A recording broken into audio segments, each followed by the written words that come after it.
Hey there, I'm Henry. I'm a professor of philosophy and religion, and I'm talking about taking a 90-day challenge, a 90-day purge or cleanse from drinking alcohol. And I'm trying to look at the what I call the spiritual aspects of that. So today is actually day 4 of absolutely no alcohol.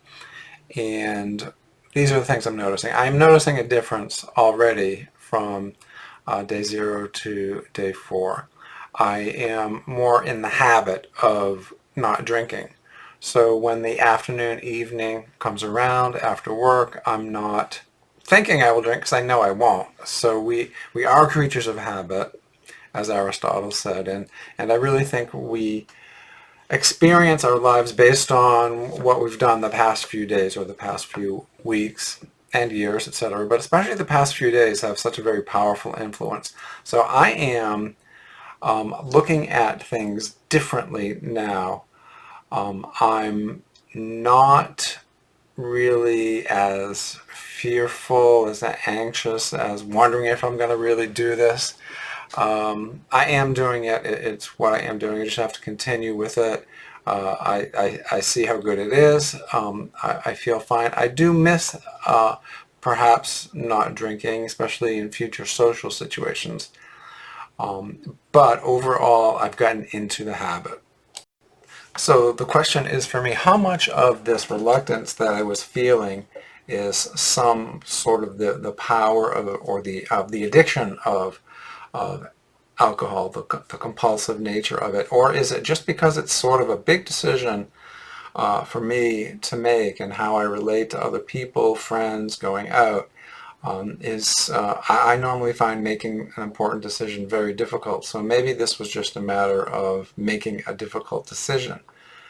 Or maybe it was this insidious pull of alcohol. I do feel different, and it's sort of hard to say how I feel different. And I've noticed this before with other cleanses and purges. And I'm thinking perhaps I'll make this a permanent cleanse, a permanent change in lifestyle. But I feel more contained within my body. I feel more in my face. I feel differently in my personality somehow. Maybe it's the idea I'm not thinking, oh, yeah, it would feel sort of good to have a couple drinks, even a couple days from now. But now, no, I feel really right now more immediate. And I think, I didn't drink when I was a young teenager, 13, 14, 15, 16. I did not drink at all. And I was fine. I mean, I was happy. I didn't miss it. I didn't know about it. It was only in later years, 17, 18 in college. So I'm sort of wanting to go back to what it was like when I was 15, 16.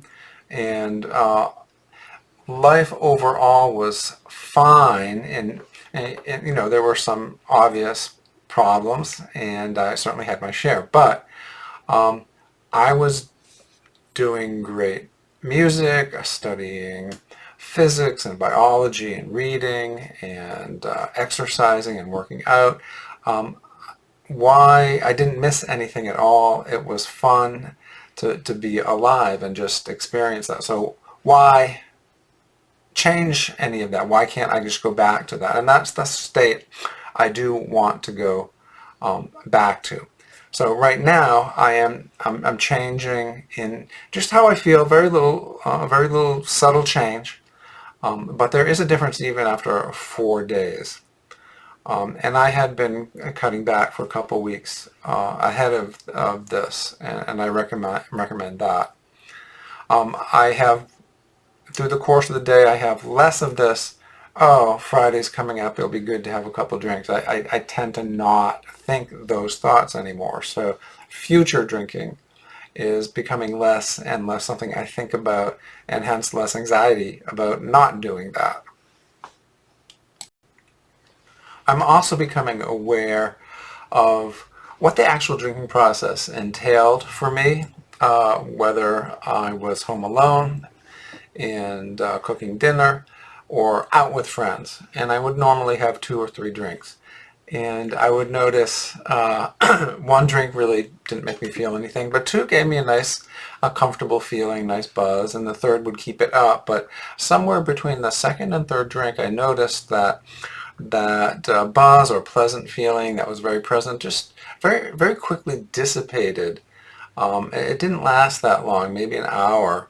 And then I could have had yet another drink, but then I would have gotten more into the stupor of alcohol, as I call it, just the sort of depressant, numb feeling.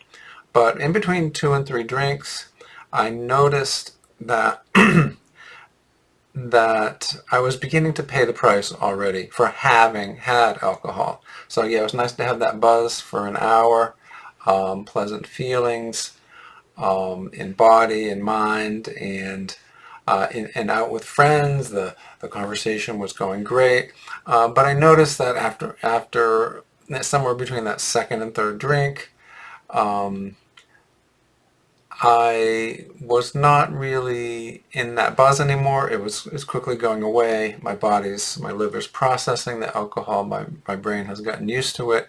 And really going back into just normal, having a good time with friends. And then realizing, oh, well, I might not sleep as well tonight because I've had just two or three drinks. Tomorrow I might have some anxiety about drinking. So I noticed that alcohol wasn't that much fun for so long. It really is limited in what it does, and as I've talked about in the previous videos, you pay the price for it, and you pay it back with some interest. Another way of looking at this phenomenon of wanting a drink in the afternoon, especially if you have taken alcohol in the past few days, or it's a Friday, it's your customary day to have a drink, is that, and not having it sort of feels bad. It doesn't, it feels like you're denying yourself. And it feels like the absence of alcohol is the problem. And then having a couple drinks will resolve it, as it would. But really, the way I've tried to think about it is this. That feeling of, oh, I want to drink, but I can't because it's an off day, that is not a result of a lack of alcohol. That's the insidious gift of alcohol. I say gift facetiously. It's the insidious grasp that alcohol has. So it's the fact that you had alcohol in previous days, and you know it felt good in the immediate moment.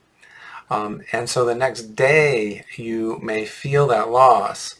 But that's a result of being someone who drinks alcohol. That's a result of the alcohol. That's not a result of the lack of the drug. So I like to cast it in that term. If I didn't drink at all for the past few weeks, I probably wouldn't be feeling that lack for the next day if I knew I wasn't going to ever drink again. So it's that pull. I don't know if it's a chemical pull, but they are saying that even if you take a moderate amount of alcohol for a day or two, the next day your cortisol levels, your stress hormone levels will be higher. So maybe it is that. Maybe there's a biochemical reason for that, not just a behavioral reason. But I think of it in terms of the residual insidious presence of alcohol. It's the alcohol that gives you that feeling that the lack of alcohol is the problem. It's not the lack of alcohol that's the problem. It's the past, present effect of past taking alcohol. So that's the one, you look at it that way, the solution is, well, after several days, several weeks, you won't feel that. So it's really is the fact that you had alcohol in the past. It's not that, oh, alcohol would be so great to fill in that void. It's the void was created by alcohol. And that's the problem.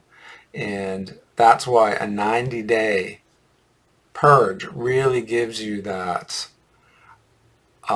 lack of feeling that lack. You no longer feel that. You don't need the alcohol to fill anything in. You have gotten so habitual about what you do in the afternoon and evening that you don't need that. So I think that's a very powerful way of looking at alcohol and why a 90-day purge is so effective. Because for a few days, a few weeks, you begin to get into the habit of it, but I have to say I have really found that at the 90-day point, you really have made a change in how you live your life. 90 days, 3 months is a long time. You've got the new habit down, and you're no longer feeling that afternoon emptiness because you're used to filling that in other ways. So that makes a 90-day purge really powerful. So I can already see, making this day 4 video, that I'm talking differently and I'm feeling differently about what has been going on. The first few days, there was some concern or anxiety. Am I really going to do this? I'm bargaining. Am I going to do 1 day or 4 days, or am I actually going to do the 90 days? Now it sort of seems irrelevant. Now I can do the 90 days, I think, now with really without much effort, actually. I have a different perspective on it. You know, once you start down the path, any path you take in life, it's easier once you've made that initial step. So I feel very differently already. The anxiety about making the decision is gone. So I want to talk another day about things that you can do to fill in these first few days. I'm doing a lot of walking, hiking, working out, being outside, being active, having things planned to do that I know I like to do that can fill in that time. Talking with friends, communicating with friends and family, studying what I need to study about this issue, having some good food to eat, including some sweets and desserts. Maybe sugar helps cancel some of those cravings. Gives you something to look forward to, and maybe get a little sugar high. So I'll talk more about that later. Keeping busy. But already in day 4, I notice a big change, and I feel that I like the idea that I'm absolutely committed to 2 weeks. Still haven't fully made the commitment to 90 days. And that's because I really want to be honest with myself. What am I really going to do? I am not going to make an absolute decision and then break it. I don't want to do that. I want to know ahead of time that I am actually going to do it. If I say 90 days absolutely, I mean it. And I'm going to do it. And I'm not quite at that point, but that's okay because I have the 2 weeks to get there. And at the second week, I know from the past, I'll probably say, oh, 2 weeks, yeah, I'm now, before that 2 weeks ends, I'll probably say, yeah, now I am fully committed to 90 days. So if you can't fully make the commitment, it doesn't feel that you're really making it, perhaps you're like me in trying to avoid it. And so you can break it up into smaller portions and find what you can do successfully, because that gives you more confidence to move on the next time or for the next step.